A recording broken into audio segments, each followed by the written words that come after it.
Il parle de Troisième Guerre mondiale.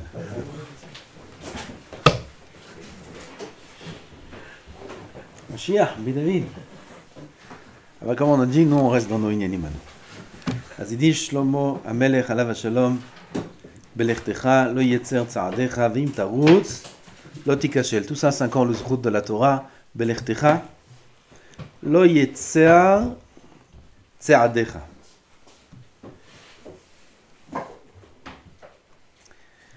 dit Rabbeinu Yona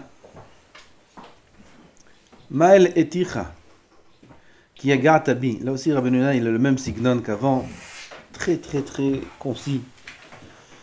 Lo שהעבודה יגיעה אילו טרחת לכיוצא בה לדבר הרשות כאה בשוק כולי יומה ולא לאה. Un homme il dit la avodat Hashem c'est dur. Il faut se lever à 6 heures. Pour faire une bonne fila le matin, il faut se lever à 6 heures. Si la fila est à 7 heures, il faut se lever au moins à 6 heures. Pour faire une bonne fila, il faut se préparer à la fila, etc. Il faut se lever à 6 heures. Il faut dormir tard. Il faut étudier toute la journée. Et shiurim ici, c'est long. David, Blainara, shiur, 2 heures, 2 heures de shiur. 2 heures et demie parfois de shiur. David. Les Kohanim c'est comme ça, ils sont zrizi, ils ne se fatiguent pas. Mais c'est pas que tous ces Talmidim, c'est pas des Kohanim. C'est comme ça. Et voilà. Le matin, shiur de Ayoun, 2 heures, 2 heures et demie, parfois 3 heures. Ça va, on le sent pas. Celui qui est dans la Sugia. Et après, Mincha. Et après, il faut se lever de la sieste. Et après, en chiot, et là, vite, et chiot. C'est caché. Tout ça, c'est encore, c'est que les shiurim. Vous êtes que bachurim, après Avrer, il y a encore beaucoup de choses. Il y a beaucoup d'épreuves. Il y a le chinour, il y a ci, il y a ça. Avodat Hashem, c'est dur. A priori. Aval, nous dit Shlomo HaMelech, comme ça explique Rabbeinu Yona.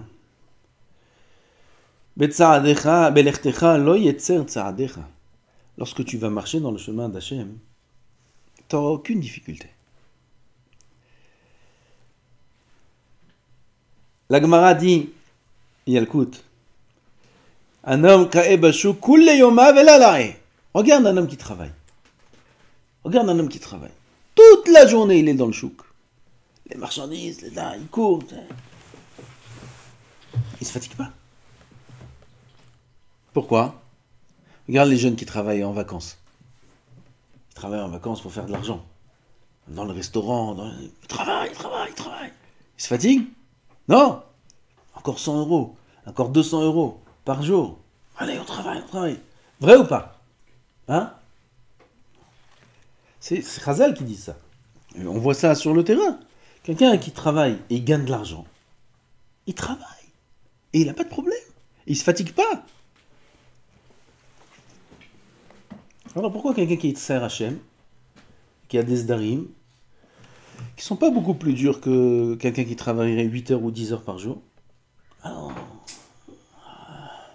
c'est dur. On traîne la patte, on est en savate. Ils sont en savate.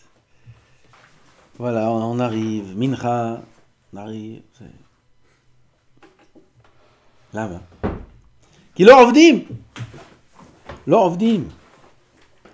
Lo she'avoda yegira ne va pas dire, il dit Rabbeinu Yona, que le service d'Hachem, c'est un travail dur. Pas du tout, c'est pas un travail dur. Ilu tarachta lekayotze ba lidvar hareshut, si jamais tu travaillais la même chose, bidvar hareshut, aucun problème. Ka'e bashuk kule yom avela la'e, il est toute la journée dans le chouk, il se fatigue pas. C'est Chazal. Imken hayegira bishvil she'ata oved karov ata befihem. Je ne sais pas c'est quoi ce kavana, on peut expliquer que la yegira, quand est-ce qu'un homme il sent le travail qui est dur? Quand est-ce que pour une personne la avodat Hashem c'est lourd, c'est dur? Quand il n'est pas conscient de ce qu'il est en train de faire. Quand il est là malgré lui. Quand il est en train de croire qu'il ramasse un sac de pierre, alors qu'il est en train de ramasser un sac de diamants. Parce que si je te dis, tiens, aide-moi à ramasser ce sac-là, il faut le monter jusqu'au 2e étage, 3e étage. Oh, après, on peut faire ça plus tard. Il faut maintenant. Et si tu veux maintenant, dedans il y a des diamants, je voulais te donner la moitié. Ok, Bémet, je viens prendre le sac, il n'y a pas un autre sac aussi, donne-moi un autre sac. Putain, mais il a de la force. On a de la force. Quand on connaît l'objectif, quand on sait ce qu'on reçoit, on a de la force. Pourquoi la Avodat Hashem elle est lourde, elle a l'air difficile? Parce qu'on ne sait pas ce que ça vaut. Il faut apprendre. Il faut apprendre. Il faut prendre conscience de ce que ça vaut la Avodat Hashem. Lotikachel imtarutz lotikachel. Regardez ce qui est écrit ici. Écrit belechtecha lo yetzar ta'adecha. Imtarutz ta'adecha. Imtarutz lotikachel. Lorsque tu marches, tes pas seront pas difficiles. C'est ce qu'on a dit jusqu'à maintenant. Que l'Avodat Hashem, elle n'est pas difficile. Elle n'est pas difficile. Regardez les tzadikim, regardez ceux qui sont bien investis dans l'Avodat Hashem. Regardez comment ils sont heureux. Même si ce n'est pas des grands tzadikim, c'est des bachourim, il y a des avrichim qui sont très sérieux dans l'Avodat Hashem, qui sont très épanouis dans l'Avodat Hashem. Regardez comme c'est facile pour eux. Ils sont capables de dormir 4 heures par nuit. 5 heures, 4 heures par nuit, et ils ont une sieste très courte peut-être la journée, et ça dérange pas. Au contraire, non, ils sont là, c'est des lions. C'est des lions. C'est pas dur. L'Avodat Hashem, c'est pas dur. Ki karov elecha davar me'od, c'est pas dur l'Avodat Hashem. Ça, c'est belechtecha. Il y en a, ils veulent des niveaux encore plus hauts. Veim tarutz. Tarutz, c'est courir. Maintenant, moi, je veux plus que ça encore. Chassidout, Prichout, arriver des hauts niveaux, Dvekout. Ça fait a priori un peu plus peur. Ça veut dire, si on a passé la barrière du Ramal, de l'Eïa, de l'effort qui nous faisait peur jusqu'à maintenant, ça, on l'a passé. Il n'y a pas d'effort qui est difficile, il a peur de rien. Maintenant, il y a une barrière plus haute. C'est celle qui veut devenir spéciale dans la Avodat Hashem. Celui qui veut être mitkadesh. Là-bas, c'est plus compliqué. Pourquoi? Parce que là-bas, on lui fait la guerre. On fait la guerre au Avodat Hashem. Celui qui monte, mi ya'ale be'ar Hashem, ou mi yakum mekumot. Celui qui veut monter be'ar Hashem, il faut qu'il sache que c'est pas facile. Là-bas, il y a des missionnotes, il y a des choses qui sont dures, il y a des épreuves que personne n'a, il n'y a que lui qui a ces épreuves-là, que le Avodat Hashem a des hauts niveaux, il a des choses pareilles dans sa vie. Alors ça peut a priori faire peur. Il vient dire Rabbi Shlomo HaMelech, Im tarutz lo tikashel, dit Rabbeinu Yonah, En alecha lahush shemet timtza mirshol baderech ha'avoda va'yosher. Tu n'as rien à craindre. Tu n'as pas à craindre de trouver une embûche, une épreuve dans le chemin de ta aliyah. Rien à craindre. Comme quelqu'un qui court, il a très peur, peut-être il y a quelque chose qui va me faire tomber dans ma course. Toi, tu cours dans la voie d'Hachem, tu n'as rien à craindre. Shluchei mitzvah enan nizokin. Akadosh Baruch Hu, il protège. Rabbeinu Bechaye, dans Chovot HaLevavot, il dit, je crois que c'est lui qui dit ça, que ou lui ou Rabbeinu Yonah, un des deux, il dit ça, que normalement, l'effort, mais trop, surmenage, ça abîme la santé. Un homme qui est surmené, doit être trop surmené, toi, comme ça ils disent, trop surmené, c'est trop, fais attention à ta santé, tu travailles trop dur, il faut dormir plus, il faut manger plus. Un homme qui est surmené dans son train de vie, ça abîme sa santé. Sauf dans la Torah. Dans la Torah, c'est l'inverse. Ça lui donne de la force. L'inverse de la nature humaine. Normalement, un homme qui peine trop, qui dort pas assez, qui travaille trop dur, il a des problèmes au cœur, il a des problèmes de tension, il a des problèmes de ci, de ça. Celui qui fait la même chose dans la Avodat Hashem, c'est l'inverse. Regardez les grands tzadikim. Regardez Rav Eliashib, Alav Shalom. 100 et quelques, 104 ans, 105 ans, je sais pas combien. Hein 102 ans. Moi, quand je l'ai connu, il devait avoir au moins 95 ans, 96 ans. Alva est compris comme lui. Debout, très, très, très clair d'esprit. Gdalador 96 ans. Bah, c'est un homme, 80... La vieillesse, je sais pas, quelque chose un peu plié, un peu doucement. Un jeune homme. C'est comme ça, beaucoup de tzadikim que j'ai connus. Natania, Tzanz, des chassidim de...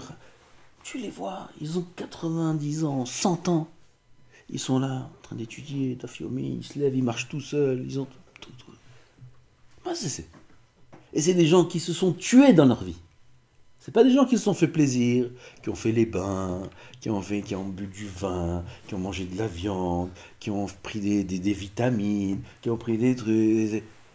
C'était pas au spa, avec Yashiv. Il était dans sa petite dira là-bas, en train de se tuer jour et nuit dans la Torah. Normalement, la logique, la nature, c'est l'inverse. Il devrait être très faible, très fatigué.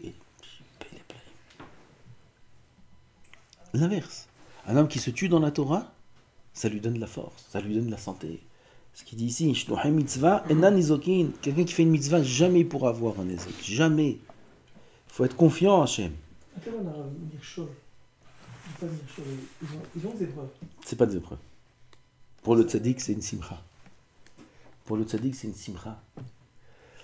Tu vois des tzaddikim comme Rav Tzadka, des tzaddikim comme Rav Aryeh, ils rigolent.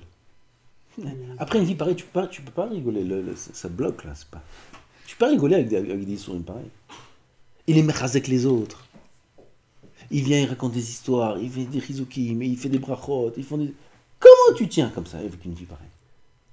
Avec des nisyonotes pareilles. On va pas détailler, c'est une vie, c'est des vies qui sont hors de l'ordinaire, c'est pas possible. Des nisyonotes pareils. Et tu les vois, ils bougent pas, ils étudient, ils sont sereins, ils sont ma'aminim, ils sont...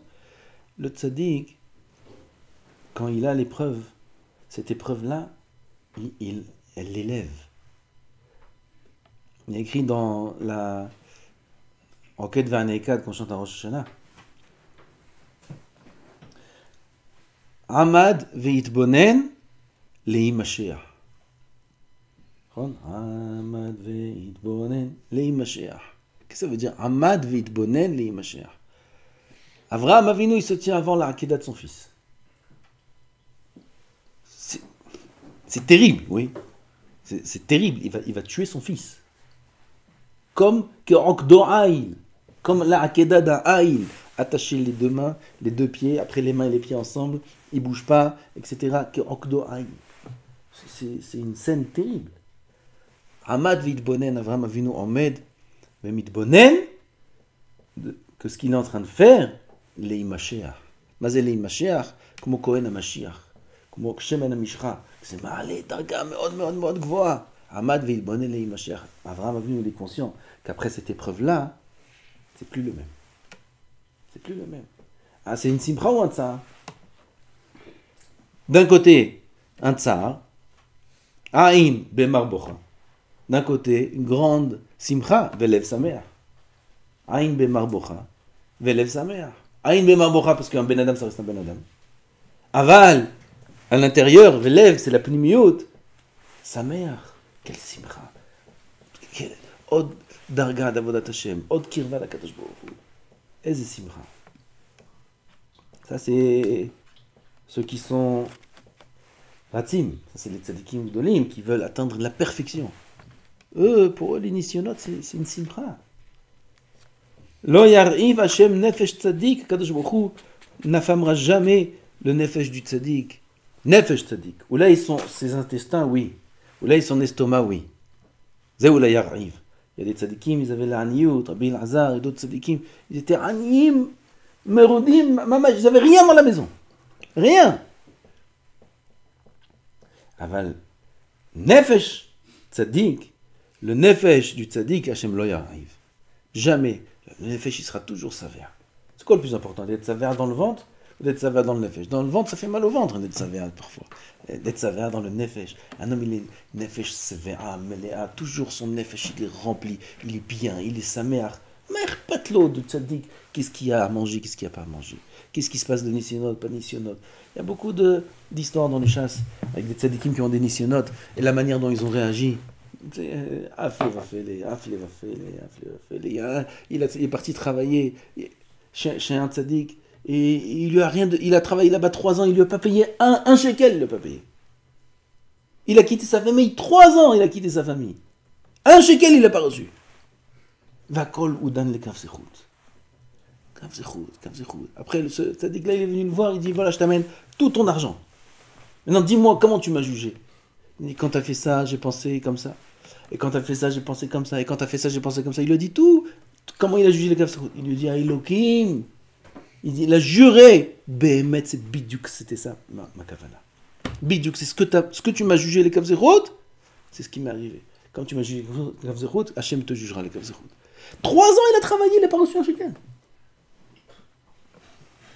Dis-moi. Il rentre à la maison sans argent. Qu'est-ce qu'il a raconté à sa femme? Qu'est-ce qu'il a raconté à ses enfants?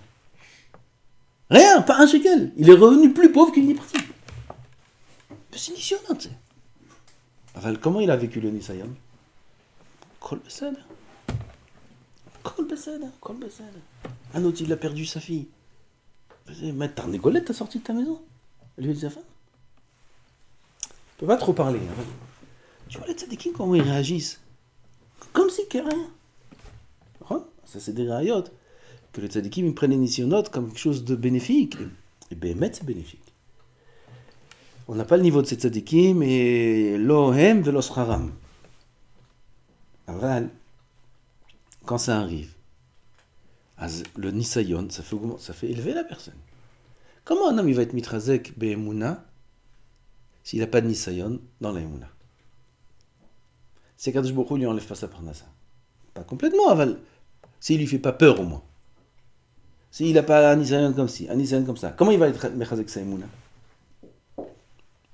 Si tout va bien, il a la parnassa 100%. Les enfants, tous tzadikim. Le limoud gaonado. Tout va bien. Cet homme-là, il peut être Ma'amin Bachem? Non, putain. J'ai pas de raison. Qu'est-ce qu'il fait Boran là? Il enlève ça. Ou il fait comme si qu'il va enlever.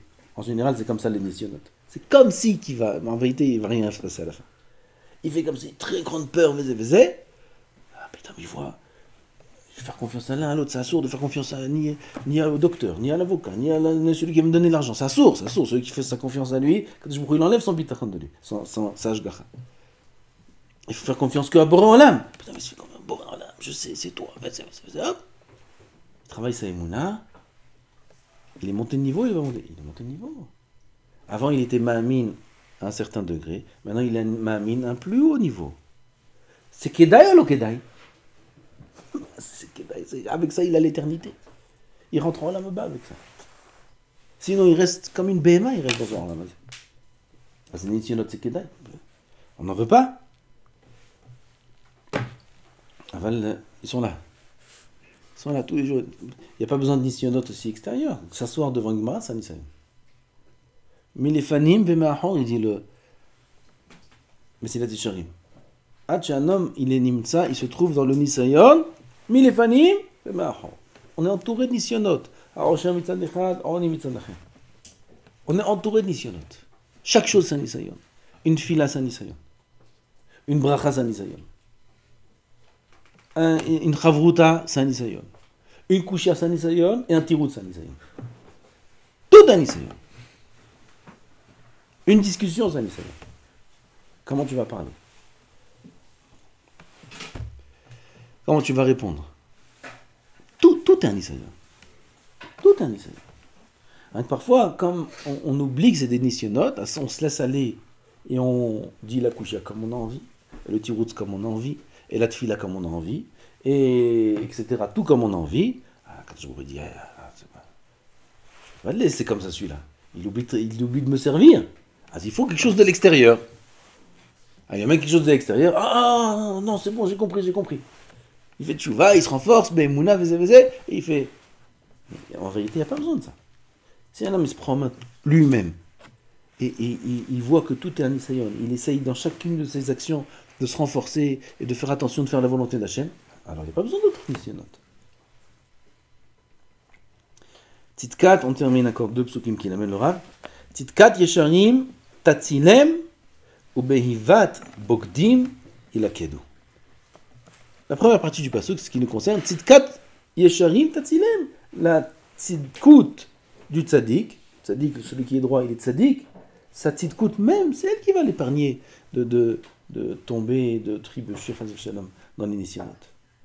Veimmal'u asamecha sova, vetirosh ikevecha ifrotsu, la bracha, un ami donnera le shefa au tzaddik qui va dans le derrière d'Hachem. Il n'y a rien à craindre. Afour, celui qui n'est pas dans le derrière qu'il faut. C'est des miskenim. Celui qui n'est pas dans le derrière d'Hachem. Ou misken, il n'y a pas de sens à sa vie. Hier, je parlais à quelqu'un, il me dit, les chilonim, ils ont quoi dans la vie? Ils ont quoi dans la vie? Shabbat, c'est pas Shabbat. Les mitzvot, il n'y en a pas. Les trucs, il n'y a pas. La tfila, il n'y a pas. Hachem, il n'y a pas. Qu'est-ce qu'ils ont dans la vie? Comme un goy? C'est quoi le tachlit de leur vie? Ils cherchent que des plaisirs sur des plaisirs sur des plaisirs pour essayer de remplir la vie de quelque chose.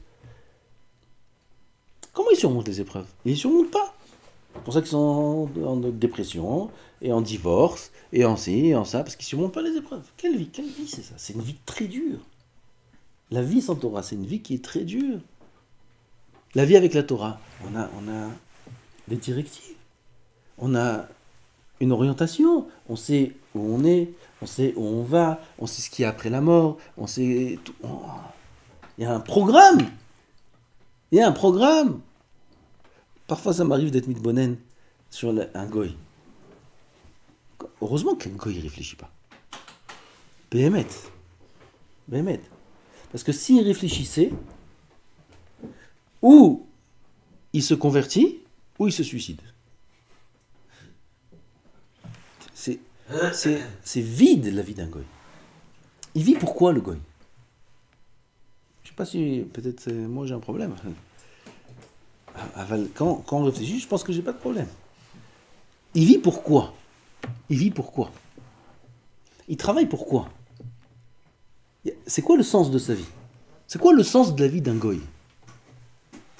Il va à Carrefour, il fait les courses, il rentre, voilà, on achète ça, il va au travail, il revient, on dort, alors on va en vacances, ouais, et la vie elle est finie. Kadosh Baruch Hu, il a donné des occupations aux goïm pour pas qu'ils se suicident. Parce qu'il n'y a pas de sens à une vie. C'est quoi ça? Ils travaillent dur, ils ont des épreuves aussi. Vous croyez que les goïm n'ont pas d'épreuves? Ils ont des épreuves, ils ont des vies difficiles. Regardez les voisins dans les cités là-bas. Regardez les maisons, ce qu'il y a là-bas. C'est quoi ces vies-là? C'est quoi ces vies bizarres qu'ils ont? C'est quoi leur but dans la vie? Rien. Kadosh Baruch Hu, il n'a pas donné de date, il n'a pas donné de Torah, de Chokhmah au Goïm, pour qu'ils puissent vivre comme des animaux. Comme des animaux. Un animal, il se pose une question. Un hamor, il se pose une question. Une fois, on a parlé du hamor.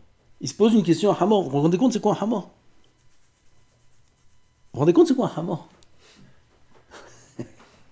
Un hamor, heureusement qu'il a un hamor. Parce que sinon, il se jetterait par la falaise. C'est quoi un hamor? Rien il fait. Ni il court dans les pâturages, ni rien. On lui met 100 tonnes sur le dos et on lui dit avance. Ahmar, avance. Et il avance. Un coq, il vient, il fait le beau. Un hamor, il n'y a rien. Le cheval, il court. Chaque animal, il a quelque chose. Il s'amuse, le chien, il s'amuse, le chat, il s'amuse. Un hamor, il fait rien. Il fait rien, il est comme ça, il est attaché. Vous voyez, les hamorim, vous attachez. Et après, on lui met des trucs et il avance. Même la carotte, il la mange pas. Même la carotte, il la mange même pas, la carotte. Mais c'est. Il a fait le hamor qui soit hamor, qu'il n'ait pas de da'at, pour qu'il puisse vivre.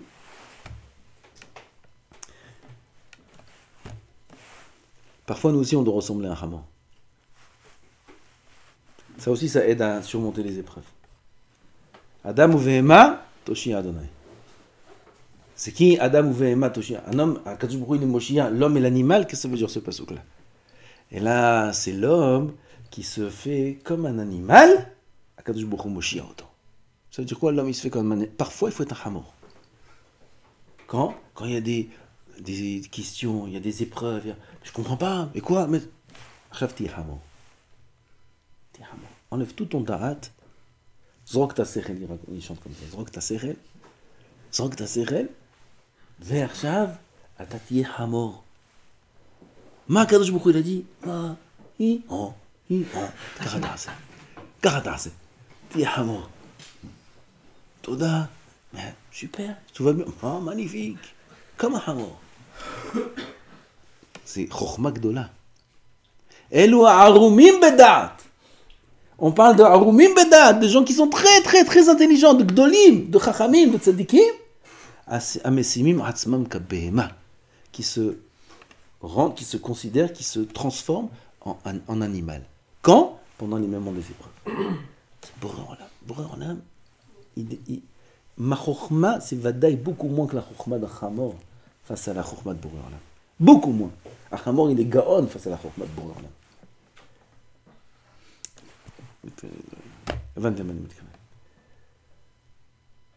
C'est qu'il face à la chokhma de Boré Olam, on est tellement rien que la chokhma de la chamor, c'est une géonout. Rien. Quand Boré Olam il amène des choses qu'il amène, quand Boré Olam il nous dit des choses qu'on doit faire, parfois il faut être un chamor. Même si tu es le gaon à géonim, parfois il faut être un chamor. Enfin, il ne faut pas être toute la vie un hamor. Le hamor, lui, il ne choisit pas quand est-ce qu'il est hamor, quand est-ce qu'il est chacham. Hamor est toujours hamor. Comment il vit? Le goy, comment il vit? Et là, parce qu'il n'a pas de date. Ah ben, nous, on a du date. Nous, on ne peut pas vivre comme les goyim. Nous, on a un tarnit. Nous, notre vie dans son olam hazé, c'est un passage. Notre vie dans le olam hazé, elle est momentanée. La vraie vie, c'est dans le olam haba. Olam hazé domé les prosdor, olam hazé domé la yabasha, olam hazé domé les erev Shabbat. Combien de machalim ils nous ont dit Chazal sur la comparaison entre l'olam hazé et l'olam haba. Et nous on connaît tous les machalim et on s'angoisse quand même. On connaît toute la Torah. אנחנו כולנו חכמים, כולנו צדיקים, כולנו זה, אבל פי כן, תחזור, תלמד. Parce que c'est pas montré encore bien dans la tête. Que Olam Hazé, c'est un Olam qui est une préparation à Olam Haba. Et chaque jour, il faut préparer à Olam Haba, c'est tout. Parce que qu'un homme, il fait des cheshbonot. Oui, mais je vais faire cheshbonot, si je vais faire ça, je fais comme ça. Stock. Ta'avod, Hashem. On a un but précis, on n'a pas le temps de réfléchir à autre chose que ça. Ce qu'il nous dit ici le pasuk, c'est que si un homme il raisonne de cette façon-là, je vous dis le dernier pasuk, Ve'imal'u asamecha sava. Tes granges seront remplies de sava, de satiété, de bracha. Ve'tirosh ifrotsu. Tes kivim, où tu stockes le vin là-bas, ils vont déborder. Tellement qu'un homme, il aura la bracha dans tout ce qu'il fait. Afour, celui qui renved Hachem de toutes ses forces, il sera mevorar. Kadosh Baruch Hu va l'aimer, va le protéger, il va faire en sorte qu'il lui arrive jamais aucun nézek. Et même pendant les moments des épreuves, jamais de la vie Kadosh Baruch Hu va l'abandonner. Il sera toujours là pour le protéger, et les épreuves seront exactement pour son bien, pour qu'il avance. Et Kadosh Baruch Hu, il sera le chouchou d'Hachem. Le tzaddik, il est ahouv d'Akadosh Baruch Hu. Hashem Yizakenu. Baruch Adonai Le'olam. Amen, amen. Rabbi Hananiah ben Kashomer.